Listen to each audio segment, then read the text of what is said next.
사도신경으로 신앙을 고백합니다. 나는 전능하신 아버지 하나님 천지의 창조주를 믿습니다. 나는 그의 유일하신 아들 우리 주 예수 그리스도를 믿습니다. 이는 성령으로 잉태되어 동정녀 마리아에게서 나시고 본디오 빌라도에게 고난을 받아 십자가에 못 박혀 죽으시고 장사된 지 사흘 만에 죽은 자 가운데서 다시 살아나셨으며 하늘에 오르시어 전능하신 아버지 하나님 우편에 앉아 계시다가 거기로부터 살아있는 자와 죽은 자를 심판하러 오십니다. 나는 성령을 믿으며 거룩한 공교회와 성도의 교제와 죄를 용서받는 것과 몸의 부활과 영생을 믿습니다. 아멘. 하나님의 말씀은 고린도 후서 1장입니다.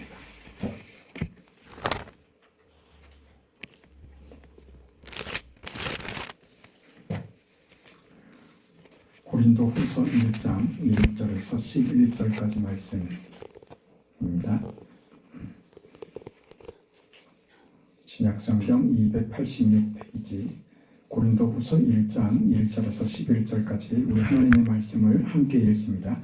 하나님의 뜻으로 말미암아 그리스도 예수의 사도된 바울과 형제 디모데는 고린도에 있는 하나님의 교회와 또 온 아가야에 있는 모든 성도에게 하나님 우리 아버지와 주 예수 그리스도로부터 은혜와 평강이 있기를 원하노라. 찬송하리로다. 그는 우리 주 예수 그리스도의 하나님이시요 자비의 아버지시요 모든 위로의 하나님이시며 우리의 모든 환난 중에서 우리를 위로하사 우리로 하여금 하나님께 받는 위로로서 모든 환난 중에 있는 자들을 능히 위로하게 하시는 이시로다. 그리스도의 고난이 우리에게 넘친 것 같이 우리가 받는 위로도 그리스도로 말미암아 넘치는도다. 우리가 환난 당하는 것도 너희가 위로와 구원을 받게 하려는 것이요 우리가 위로를 받는 것도 너희가 위로를 받게 하려는 것이니 이 위로가 너희 속에 역사하여 우리가 받는 것 같은 고난을 너희도 견디게 하느니라. 너희를 위한 우리의 소망이 견고함은 너희가 고난에 참여하는 자가 된 것 같이 위로에도 그러할 줄 알미라. 형제들아 우리가 아시아에서 당한 환난을 너희가 모르기를 원하지 아니하노니 힘에 겹도록 심한 고난을 당하여 살 소망까지 끊어지고 우리는 우리 자신이 사형 선고를 받은 줄 알았으니 이는 우리를 자기를 의지하지 말고 오직 죽은 자를 다시 살리시는 하나님만 의지하게 하심이라. 그가 이같이 큰 사망에서 우리를 건지셨고 또 건지실 것이며 이후에도 건지시기를 그에게 바라노라. 너희가 우리를 위하여 간구함으로 도우라. 이는 우리가 많은 사람의 기도로 얻은 은사로 말미암아 많은 사람이 우리를 위하여 감사하게 하려 함이라. 아멘.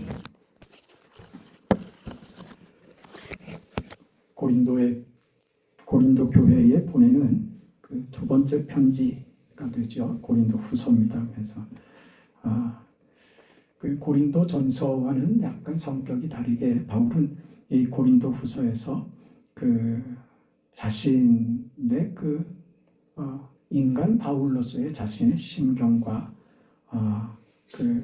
그런 자신의 삶에 대한 이야기로 저들의 신앙을 위로하고자 하는 그런 내용들을 진술하게 됩니다. 한 인간 바울이 겪는 그런 일들이죠. 그게 어떤 일인가? 오늘 우리가 읽은 대로 다 고난입니다. 3절부터 시작해서 계속되는 이야기는 다 고난에 대한 이야기들입니다. 우리가 환난을 당하는데 하나님께서 그 환난 중에 우리를 위로하셨다. 그 받은 환난은 5절에 있는 것처럼 그리스도의 고난이 우리에게 넘친 것 같이 우리가 받는 위로도 그리스도로 말미암아 넘친다. 이 환난이 누구로 말미암아? 그리스도로 말미암아. 그러니까 자신의 삶에 찾아오는 고난은 그리스도와 연관되어 있다라는 것을 밝히고 있죠. 그 자신이 삶에 당하는 어려움들, 그 환난과 고난은 그리스도로 인한 것이다. 이렇게 밝힙니다. 이 환난과 위로를 너희들이 나처럼 너희도 그런 고난이 있고 또 그런 고난들을 받을 터인데 어떤 이해를 가져야 되느냐? 이것이 그리스도와 연관되어서 그렇게 이해해야 된다라고 성도가 받는 고난, 환난에 대해서 이렇게 못을 박고 있죠. 그리고 8절에 우리가 이 아시아에서 당한 환난을 너희가 모르기를 원하지 않는다. 얼마나 그 고난이 심했으면 그 고난에 대해서 이야기하기를 힘에 겹도록 심한 고난을 당했다. 그래서 살 소망까지 끊어졌다. 스스로에게 사형 선고를 내린 것이죠. 더 이상 견딜 수 없을 지경까지의 고난, 어려움이었던 것이죠. 그 고통이 너무 심해서 더 이상 참을 수 없을 지경까지 됐던 것입니다. 그런데 이 참을 수 없을 지경까지 더 이상 견딜 수 없는, 이제 내 인생은 끝이다 라고 스스로 나는 이제 끝이다, 더 이상 견뎌낼 힘이 없다 라고 생각되는 그 환난과 고통을 그 고통을 가지고 어디로 끌고 가냐면 9절 말씀 보세요. 우리는 우리 자신이 사형 선고를 받은 줄을 알았으니, 그렇게 고백하죠. 이는 우리로 자기를 의지하지 말고 오직 죽은 자를 다시 살리시는 하나님만 의지하게 하려 하심이라. 이걸 어디로 끌고 가요? 하나님을 의지하라고. 그러니까 고난으로 어떤 경험을 지금 하고 있습니까? 고난이 죽음 같은 고난인 거예요. 죽음 같은 고난, 죽음 같은 환난 가운데 처해 보니까 어떤 생각에 미치게 되더냐? 그러니 하나님밖에 없구나. 하나님만 의지하라고 하시는구나 하는 결론에 도달하게 됐다, 이 말입니다. 지금 바울이 고린도 후서를 쓰는 그 내용이고 이유이고, 지금 고린도의 두 번째 편지를 보내는 그 이유가 여기 다 나와 있습니다. 나는 지금 너희가 아는 것처럼 아니 그 이상으로 나는 고난 속에 있다. 이건 마치 사형 언도를 받은 사형수와 같은 인생이다. 그게 얼마나 그 고통이 심하고 격심한지, 그 깊은 고난과 그 깊은 환난 속에서 내가 발견한 답이 있다. 그게 자기 절망으로 끌고 가지 않더라고요. 내가 무엇 때문에 힘들었다. 내가 무엇 때문에 힘들었다. 너희 그 일 아느냐. 내가 이런 일을 겪었다. 저런 일을 겪었다. 그 내용을 말하려고 하지 않아요. 우리는 내가 무슨 일을 겪었는지 그걸 알아주기를 바라죠. 어떤 사람이 나한테 어떻게, 그때 내가 마음에 어떤 상처를 받았고, 내가 몸에 어떤 그 해를 입었고, 그때 당했던 그 아픔, 그 절망감, 그 고통이 얼마나 심했는지 자신이 겪은 그 삶의 내용, 구체적인 정황들을 이야기하고 싶어 하는데 그 내용은 없어요. 어떤 고난을 겪었는지가 중요한 게 아니에요. 무엇이 중요한 것인가? 자신이 겪은 일이 자신을 진리 가운데로 몰아가더라 이거예요. 이건 기독교 신앙이 단순히 사람을 긍정적으로 만들더라, 그래서 긍정적인 그 삶의 태도를 가지게 해서 좋은 거다라고 하는 게 부분적으로 맞는 말이기는 합니다만, 그것으로 다 설명될 수 없는 거예요. 단순히 긍정적인 마음을 억지로 가지면 긍정적인 마음이 됩니까? 네? 웃어야지 하면 웃깁니까? 참아야지 그러면 참아집니까? 안 되는 거거든요. 우리 속에 그게 없어요. 우리는 견디지 못합니다. 원수를 사랑하라고요. 그럼 미운 사람은 어떻게 사랑해요? 어떻게 용서가 됩니까? 내가 지치고 힘든데 어떻게 남의 입장과 남의 편의를 봐줄 그런 마음의 여유가 우리가 어떻게 생깁니까? 우리는 없어요. 그런 게. 하다가 성질 난다고요. 그 바울이 경험하는 이 진리에로 도달하는, 하나님만 의지하게 하려 하심이라. 우리를 위하여 간구하게 하심으로 그 기도를 얻은 은사로 말미암아 우리를 위하여 감사하게 하려 함이라. 그 모든 결과가 지금 죽을 만큼 고통스러운데 뭘 얘기해요? 감사와 기쁨과 찬송과 이런 비교할 수 없는 저 바깥에, 아니 저 멀리에, 아니 이쪽 끝에 있으면서 저쪽 끝에 있는 걸 지금 얘기하고 있단 말입니다. 지금 바울이 이야기하는 거예요. 우리 인생이 무엇인지에 대한 이야기인 거예요. 고난이 무엇인가? 고난이 무엇인가? 우리 특별히 예수 믿는 자가 겪는 이 고난이라고 하는 것은 어떤 의미를 가지는가? 예수 믿는 자의 삶에서 겪는 고난들은 도대체 어떤 의미인가? 왜 찾아오는가에 대한 그 바울의 자기 해답인 거예요. 그가 받은 진리인 거예요. 하나님만 의지하게 하려 하더라.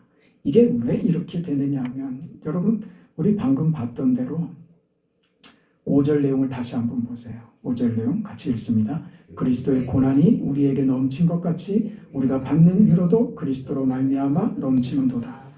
고난을 받는데 뭐가 넘쳐요? 위로가 넘친다 그러죠. 고난이 뭘 갖고 왔다고요? 위로를 갖고 왔단 말이에요. 너무 기가 막히지 않습니까? 아니, 때리고 반창고 발라주는 것 같은 기분 들지 않으세요?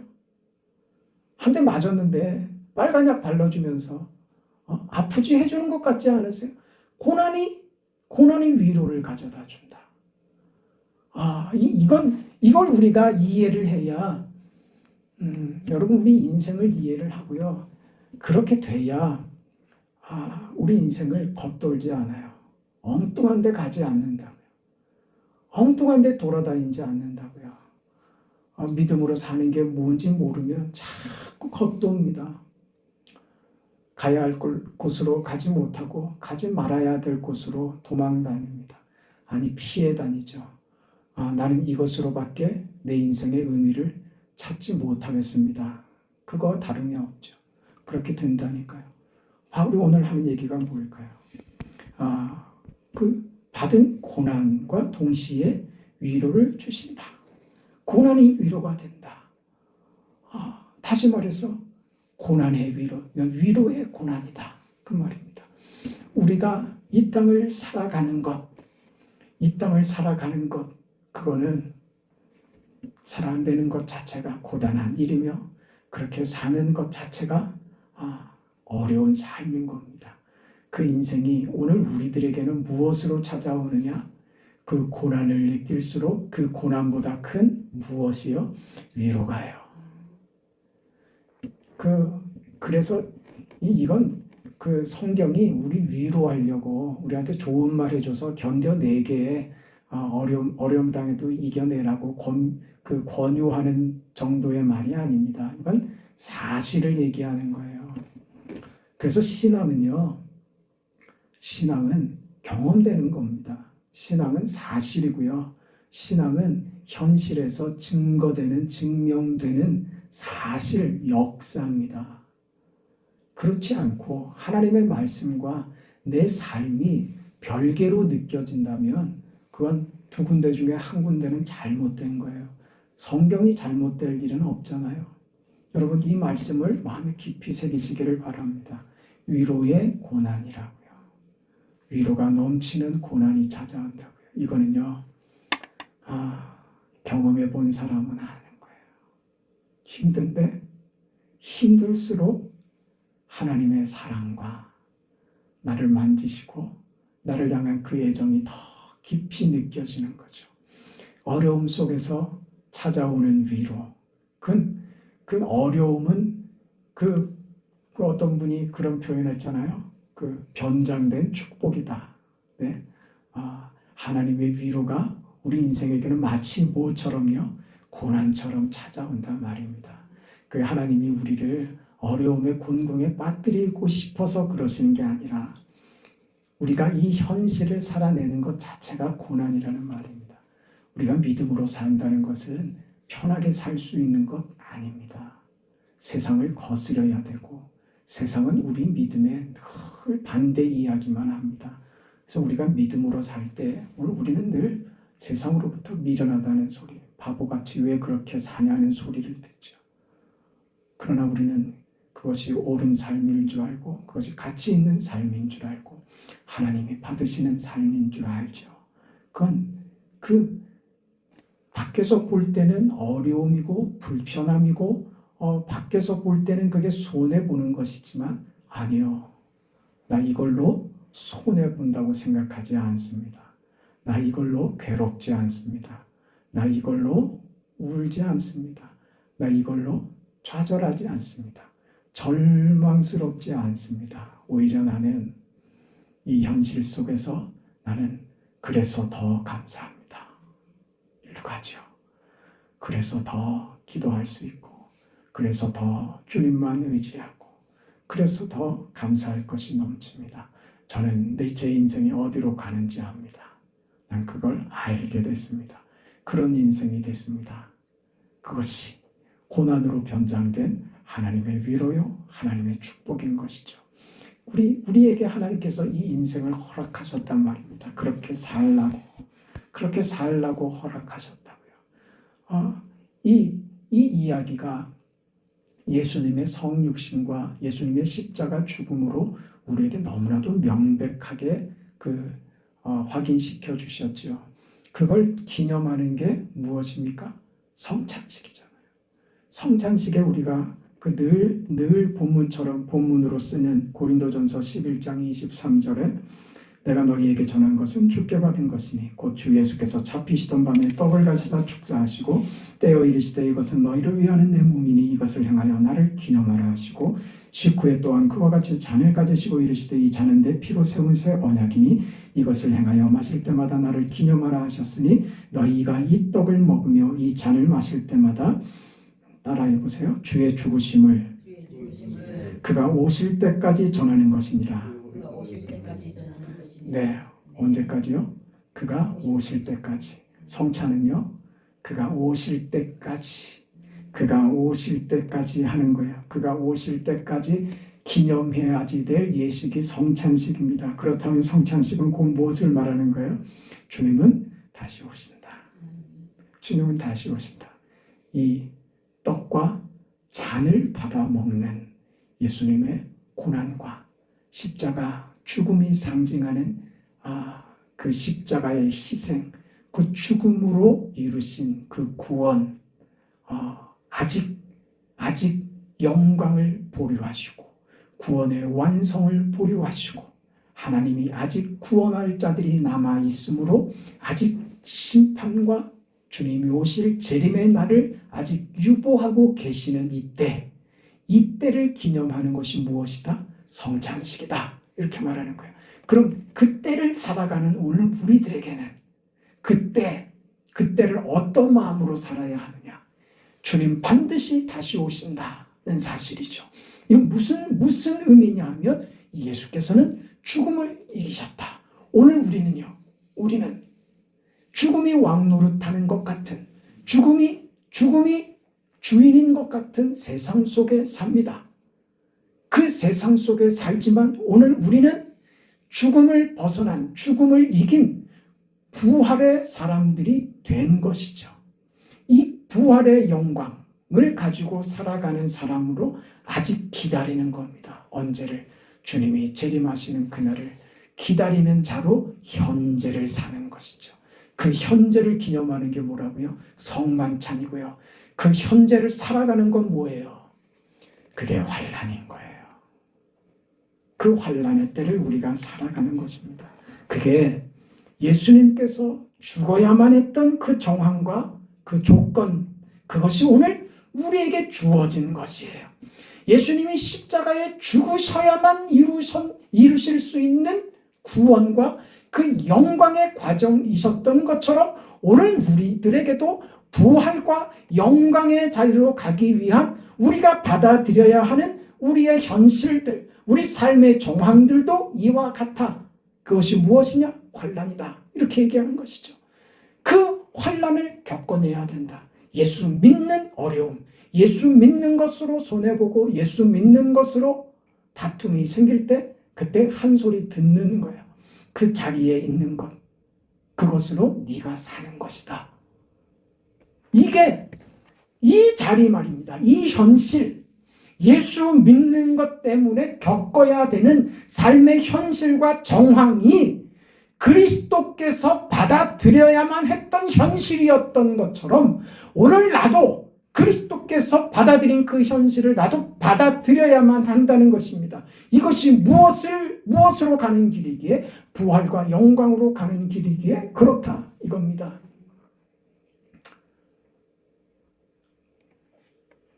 이게 안 받아들여지면 우리는 주님은 십자가에 지셨지만 나는 좀 곤란합니다. 나는 십자가는 좀 곤란합니다. 그런 마음이 들면 다른 길로 가죠. 나는 이 길이 불편합니다. 다른 길로 가죠. 애써 외면하죠. 종교적인 사람만 되죠. 구원을 받고 하나님을 아니 모른 척할 수는 없고 예배생활은 안 하면 안 될 것 같고 그 정도 선에서 삶으로 드리는 예배, 네? 내 몸을 산 제사로, 산 제물로 드리라고 하는 이 말씀이 삶에서 적용이 안 되는 거죠. 그럼 자기 삶대로 그냥 사는 겁니다. 세상의 삶과 다를 바 없는, 그죠? 예배 드리는 것, 그죠? 종교 생활하는 것 정도 다른 것으로만 우리 신앙을 확인하는 것에 그쳐버리면, 그러면 현실에 주께서 담아주시려고 하는 우리 좋으신 하나님께서 우리 인생에 이 현실에 담아두신 그 뜻과 그 영화로움과 그 보배로움을 삶에서 다 놓쳐버리는 거예요. 여러분, 자주 말씀드리지만 이렇게 겪는 환난의 삶, 이것이 현실이 되는 신자의 삶은 그 무거운 짐이거나 괴로운 현실로 손해만 보고 억울하고 답답한 현실로만이 아닙니다. 그건 우리에게 명예로운 것이라고요. 명예로운 인생이 되는 것이라고요. 그렇게 살 수 있는 자격이요. 아무나 그렇게 살 수 있는 것이 아닙니다. 아무나 하나님의 영광을 이야기하고 아무나 하나님을 찬양하며 주의 이름을 노래하며 살아가는 건 아무나 할 수 있는 인생이 아니라고요. 자신의 인생을 하나님께 드리며 하나님이 나의 왕이시며 나의 임금이시며 나의 주인이시니 내 삶의 주인이 되시고 내 결정권을 쥐고 계시며 하나님이 내 인생을 주장하시는 나의 아버지가 되십니다. 나의 주권자가 되십니다. 라고 하는 그 고백은 고난의 현실을 살아내는 데서 오는 것이라고요.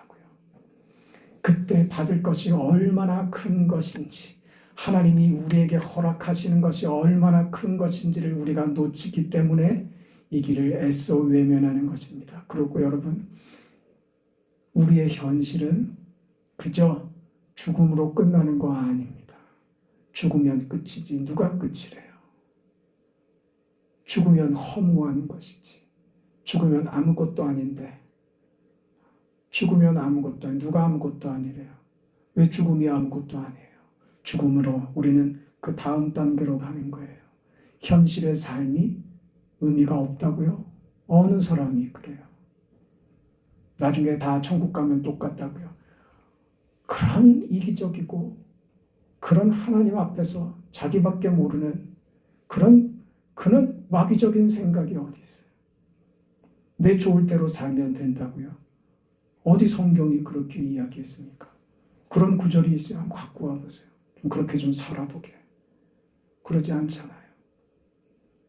그 인생을 여러분 제발 이해하세요. 이 현실의 삶은요, 우리가 살아날 이 현실의 삶과 이 삶으로 겪어야 하는 죽음, 그 이후에 천국의 영원한 삶까지 연결되어 있습니다. 아멘.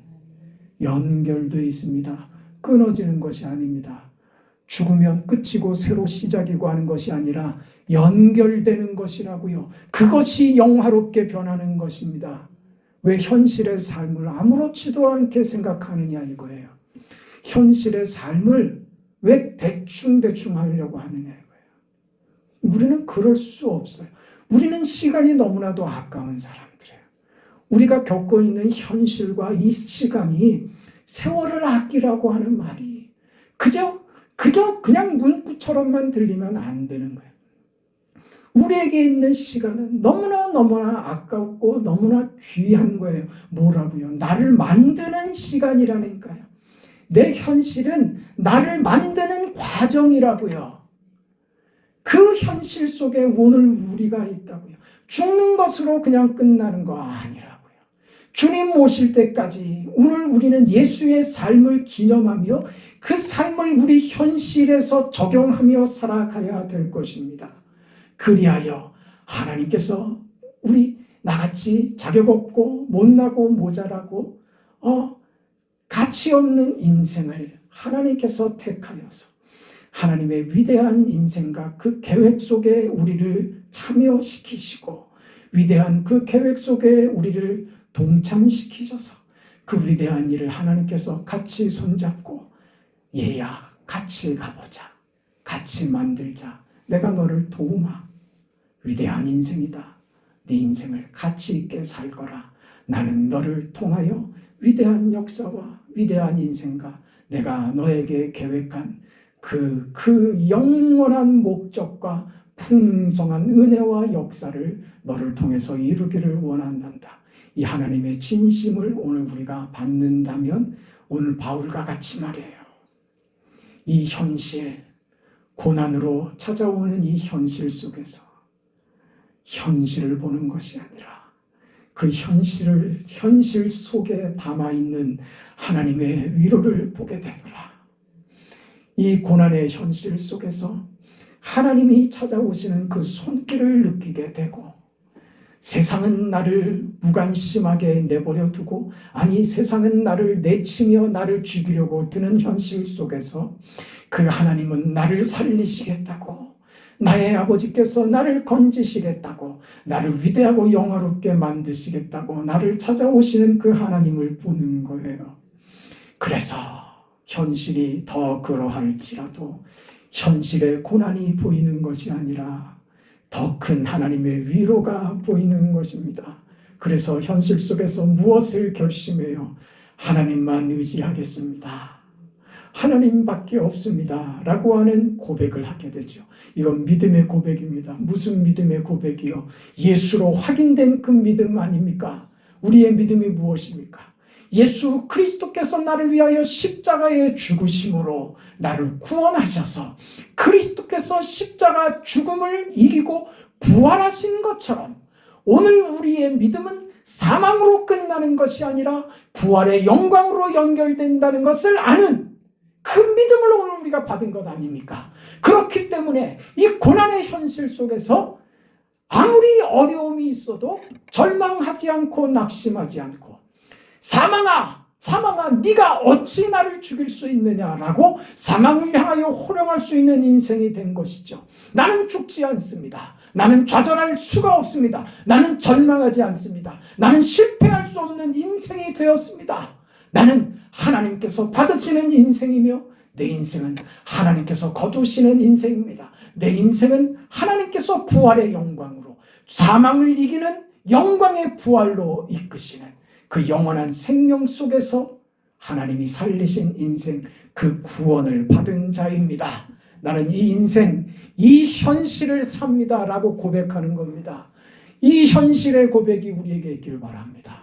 우리에게 있어서 그래서 어떤 후회가 있다면 좀 더 잘할 걸 하는 것밖에 우리가 가질 후회는 없습니다. 그러나 여러분, 좀 더 잘하면 더 좋았을 걸 하는 그 후회되는 일조차도 하나님께서 우리를 만드시고 우리에게 더 선한 결과를 만드시기 위하여 그것을 통하여서도 역사하시고 섭리하시는 하나님이시라는 사실을 믿으시길 바랍니다. 합력하여 선을 이룬다고요. 하나님은 우리를 무조건 좋게 하신다고요. 우리는 못났지만 하나님은 우리를 좋게 하시는 아버지입니다. 세상에 어떤 세상의 논리가 이야기를 할 수 있습니까? 세상에 어떤 철학자가 이런 이야기를 할 수 있어요? 못난 것 가지고도 좋은 것이 만들어진다는 말을 세상이 어떻게 말할 수 있어요? 세상에 어떤 종교가 이런 말을 합니까? 오직 우리만 이런 신앙과 이런 결론을 받을 수 있는 자들이 되었습니다. 이게 위대한 신앙이죠. 하나님을 만드시는 인생이고 하나님이 우리 인생 속에서 하나님이 이루시는 것이기 때문에 그렇습니다. 오늘 우리가 신자로 산다는 인생의 복됨이고 우리가 받은 은혜입니다. 그 인생을 살아내기로 다짐하고 하나님 그렇게 살겠습니다. 제가 보기에도 제가 못났는데 하나님 그래도 좀 못났다고 하지 않고 이뻐해 주시고 자격 없다 하지 않으시고 괜찮다고 다시 잘하면 된다고 또 기회를 주시는 하나님. 오늘 잘하겠습니다. 내일부터 잘하겠습니다. 그 마음 가지고 하나님이 사랑하시는 고난이 위로가 되고 죽음이 생명이 되고 절망이 희망이 되고 노래가 되고 찬송이 되는 그 인생을 받은 자로서 이 땅을 살아가는 저 여러분이 되시기를 주의 이름으로 축원합니다. 거룩하시고 자비하신 하나님, 하나님의 은혜와 사랑을 감사합니다. 우리 인생의 선험자였던 바울은 그의 인생이 무엇을 만드는지 믿음으로 깨달아 알게 되었습니다. 자신의 인생의 고난이 그를 얼마나 영화롭게 만들며 그의 인생을 얼마나 귀하게 만들며 하나님의 위로와 하나님의 도우심을 받은 인생이 얼마나 명예롭고 얼마나 귀하며 그 인생을 사는 것이 얼마나 감격스러운지 그는 그 하나님의 위로와 하나님이 주시는 힘과 능하심과 도우심과 함께하심으로 늘 경험했던 삶을 오늘 우리들에게도 알게 하시니 감사합니다. 바울의 고백이 오늘 우리의 고백이 되게 하여 주시옵소서. 어떤 현실도 그보다 크신 하나님의 위로로 이겨낼 수 있음을 알게 하여 주시옵소서. 어떤 어려움도 하나님이 베푸시는 능력으로 넉넉히 이긴다는 사실을 알게 하여 주옵소서. 어떤 절망보다 큰 하나님의 위로와 하나님의 능하심과 하나님의 함께하심과 하나님의 역사를 믿고 그 뒤를 따라가는 인생 현실을 넉넉하게 자신있게 당당하게 오늘을 살아낼 줄 아는 우리 모두가 되게 하여 주시옵소서. 이것이 오늘 우리의 간증이 되게 하시고 오직 하나님께만 영광을 돌리는 거룩한 인생들 되게 하여 주시옵소서. 사랑하는 성도들을 기억하시고 육체적인 어려움으로 인하여 고통을 당하는 성도들에게 하나님께서 위로와 치료하심과 도우심의 손길을 베풀어 주시옵소서. 늦은 밤 돌아가는 발걸음 도와주시고 고개 숙인 머리 위에 주께서 긍휼과 은총을 더하여 주시옵소서. 하나님 기도할 때마다 하나님께서 다 응답하시며 주께서 늘 함께 하시는 동행하시는 역사가 우리 삶에 얼마나 귀하며 우리 삶에 얼마나 힘이 되는지 알게 하여 주시옵소서. 감사와 영광을 하나님께 돌리오며 예수님의 이름으로 기도합니다. 아멘.